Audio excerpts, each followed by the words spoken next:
Hello friends, आपका इस video में स्वागत है। तो आज हम मोटर का करंट कैलकुलेशन कैसे करते हैं वो सीखेंगे। तो 5 HP का मोटर है तो उसका करंट कितना होगा, ये हमेशा हमें पूछा जाता है इंटरव्यू में या किधर भी। तो हमें करंट कैसे कैलकुलेट करते हैं वो देखेंगे आज। तो हमारा मोटर जो है वो 5 HP का है। तो पहले HP का हम वैट में कन्वर्ट करेंगे।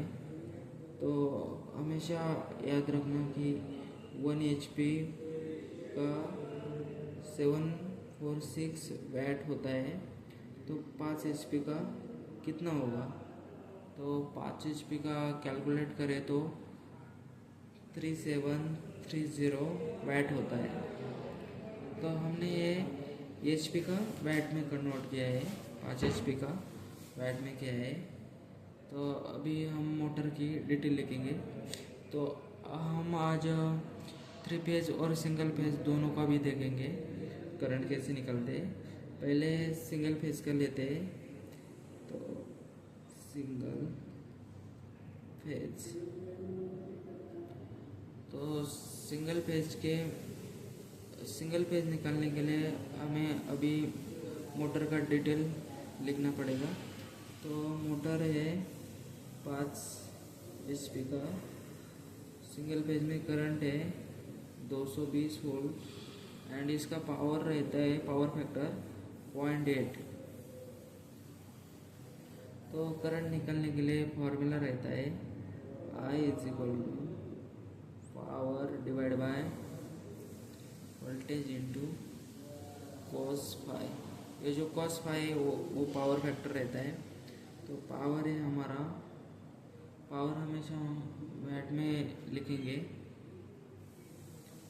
3730 डिवाइड बाय वोल्टेज है 220 इंटू पावर फैक्टर है 0.8। इसका कैलकुलेशन करने के बाद हमारा जो आंसर आता है वो 21193। करंट हमेशा एम्पेयर में लिखा जाता है, करंट का यूनिट होता है एम्पेयर, तो हम इसे एम्पेयर में लिखेंगे। हमेशा यूनिट देना चाहिए, विदाउट यूनिट इसका कोई मतलब नहीं होता है। तो ये है सिंगल फेज का करंट। अभी हम 3 फेज का लिखेंगे। 3 फेज में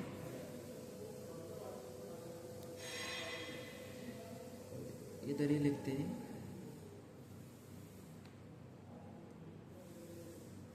3 फेज मोटर है 5 HP का, वोल्टेज है 415 वोल्ट और पावर फैक्टर है 0.8। 3 फेज का करंट निकालने के लिए फार्मूला है P power divide by √3 into voltage into cos phi.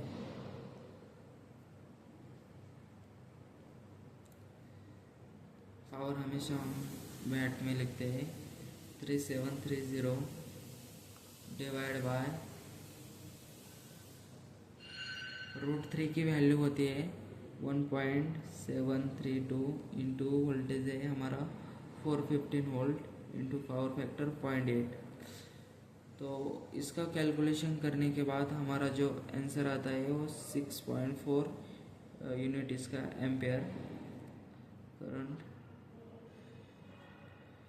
जो हमारा 3 फेज का करंट निकला है वो 6.4 एम्पेयर है और सिंगल फेज का 21.193 एम्पेयर।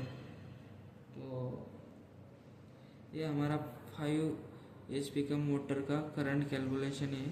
हमें कौन सी भी HP का मोटर बताया तो हमें ऐसे ही निकलना पड़ेगा।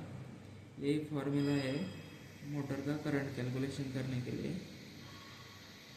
तो इस वीडियो हम यही बंद करते हैं।